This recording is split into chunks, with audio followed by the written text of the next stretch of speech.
除咗可以食榴蓮之外咧，我哋仲可以增加推介機會。今日參加我哋呢一個榴蓮嘅活動啦。手上邊咧一日拎住嗰張飛咧，其實有一個椰青嘅兌換券㗎。我哋呢邊好辛苦，有啲同事幫我哋好努力咁樣開緊啲榴蓮啦。咁轉頭陣間大家就可以出嚟攞自己想要嘅榴蓮㗎啦。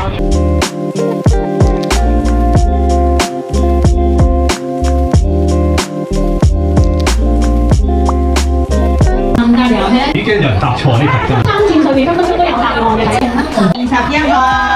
第一名係家庭啊，攞住呢盒嘢即係你講話俾你聽，有啲囂張啦，夠唔夠啊？你嗰隻手使乜拍手？大家一齊影張相啊嘛，跟住可以做埋隻公仔俾大家。OK，呢個係一個我哋嘅今次做嘅盲盒，希望大家今日玩得開心，好嘛 ？OK，多謝多謝。之後想匿埋屋企自己食啊，又或者好似我哋而家咁樣約晒啲 friend 一齊喺度做一個榴蓮派對嘅話咧，都歡迎揾我哋㗎。